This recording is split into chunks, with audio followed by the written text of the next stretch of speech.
Hey everybody, welcome to Obscurities and Miniatures, and it's time for Friday's Obscurity in Literature. Now, this is a book that, funny enough, despite being a major fan of Hardcore Gaming 101 since its early days on the internet, even some of the stuff in this book is absolutely mystifying to me. And I speak, of course, of Hardcore Gaming 101 presents Japanese video game Obscurities. How appropriate, right? And while I could recognize quite a few of the characters and games and franchises that these are on the cover, I gotta admit, some of this stuff is really out there. Now, I will be the first to admit I also am not as knowledgeable in the realm of older computer software, especially in Japan. Now, my area of expertise was always Super Famicom, Super Nintendo area, PS1, PlayStation 1 era. I think that's something that I grew up with, and it was right there at the right time. But this book, absolutely, well, first of all, I love the website. And funny enough, back when I was in college, this was like my Bible that myself and my roommate every day would spend countless hours discussing, debating, hunting down, and playing a lot of the stuff that actually was on the original website. While the website still exists, it's a little bit different format than it was back in the day. But there is an extensive amount of books that they have published on various game series, and I gotta admit, they are quite extensive. So if you are a big video game nerd, do yourself a favor and take a look at the Hardcore Gaming 101 books. So it's kind of nice, you get the actual Japanese titles, the transliteration, and then a nice assortment of screenshots and information about the game. Xanadu being quite familiar, it's a major game, but there's stuff in here that even I'm not familiar with. Diga no Masaki looks quite like the guy that did a lot of the wizardry artwork. A lot of old, obviously influenced by Ultima and various games. Lapis, I remember hearing about.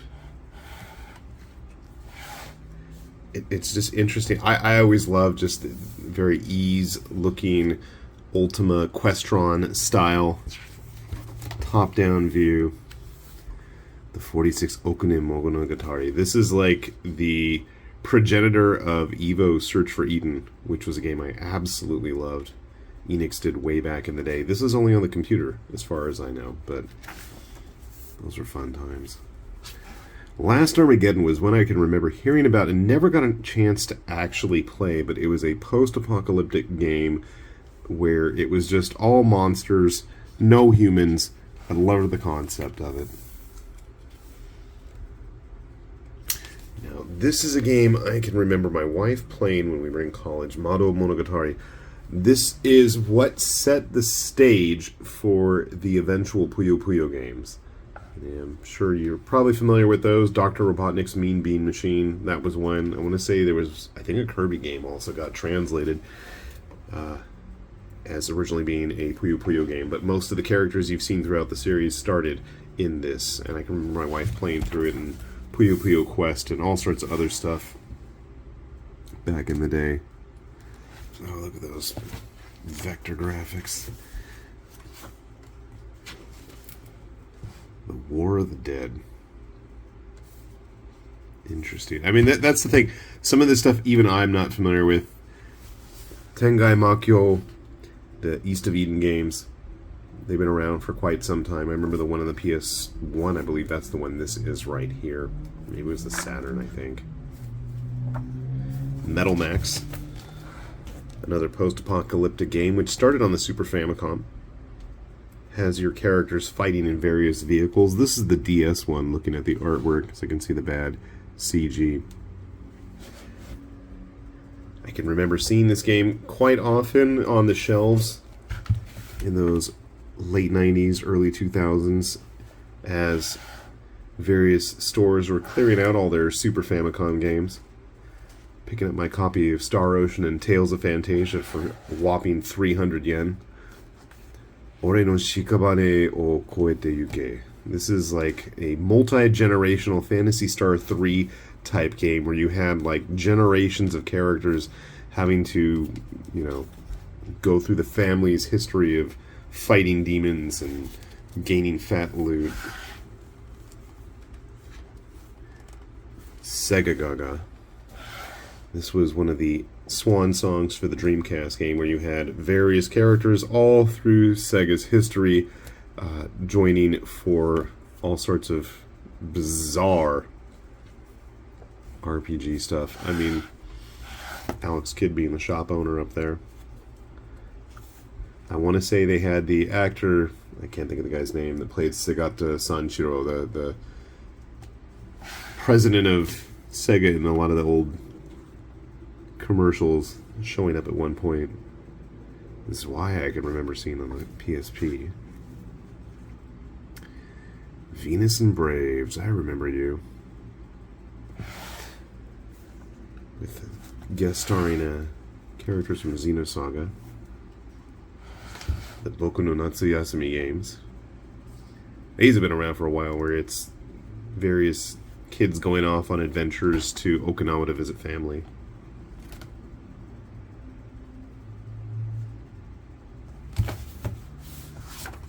Tokimeki Memorial, long time game. The Hanjuku Heroes is another series of games that have been around for a while.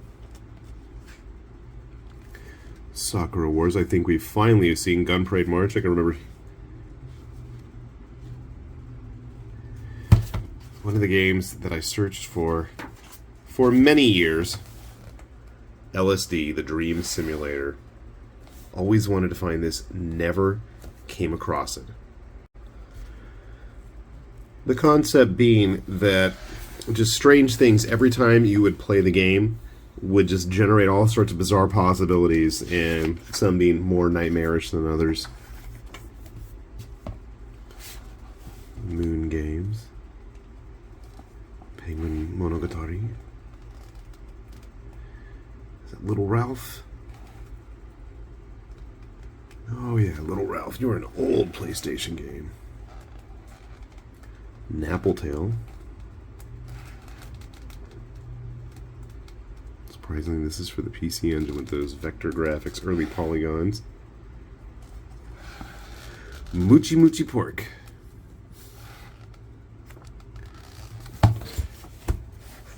Now here's some of the weird stuff.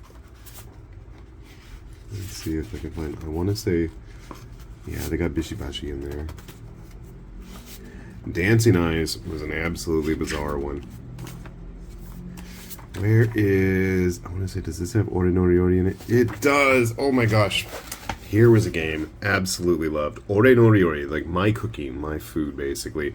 And this game, along with Ape Escape, were the first games to actually incorporate the DualShock controllers, the dual sticks, when that was still something relatively new. And this game was just absolutely bonkers fun. In every level, you had a different type of restaurant. And so you can see here the customers all lining up across the bottom of the screen. And so every level would get progressively harder, and you had to make their orders for them. So some stages would be very simple here, where you can see they're chopping up the chikuwa, the, you know, noodle thing, not noodle things, the fish cakes that you put in the ramen bowls. And so you had to move one stick to move your hand, and then the other stick, so you can see there's like a little arrow right there. You'd have to move your hand with the left stick to the left, and then you'd have to press up and down really fast to slice up the chikuwa. This is if somebody tried to do a dine and dash, you'd have to chase after them, and you'd have to really rapidly move the sticks up and down really quickly to have your character run after them. You'd have to dip the, I think it was supposed to be like a ebiten. So it was like fried shrimp.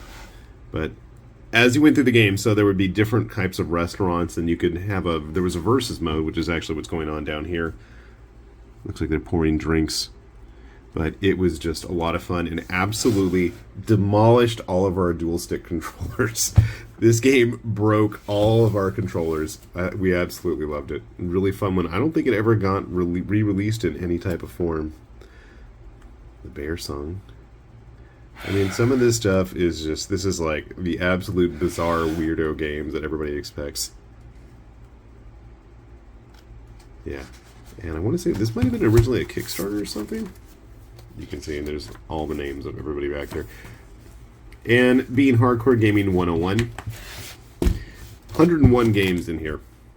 So if there's anything, if you ever want to learn about anything, especially with all of the games available, not everything in here is available, but in fact, do we have a list of everything? You'd think that would make sense to have. There we go. That might help. Silverbringer. Oh, God, I love Silverbringer. That was an old DS game that never got brought over to the States, but it was like a full-on loot fest Diablo-style game with a mixture of like hand-drawn backgrounds and polygonal heroes. Really fun one. Just seeing, what do I recognize? What did I actually own here? Geppy X is a really cool one. Geppy X was done up like a typical 70s Go Nagai Dynamic Pro giant robot anime as a side-scrolling shooter with eye catches, commercials, ending songs, theme songs, you name it, it was in there. Slap Happy Rhythm Busters. Still pissed I never got a chance to pick that one up. It was like a Beatmania bust-a-move type dance game mixed with a versus one-on-one battle. Oh yeah. Umihara Kawase with its crazy rubber band physics. Wait, what page was Great Battle on? 174. Gotta talk about Great Battle. I loved collecting these games. The Great Battle was a series of Band Presto games, and I want to say it started way back on the Famicom.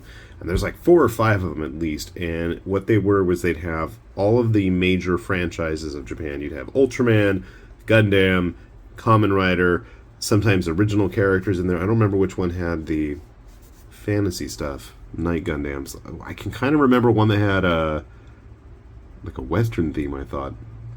But they're really fun. They're nothing amazing, nothing special, except for the god-awful PS1 version. That you don't want to bother with. Yeah, Great Battle 5 here.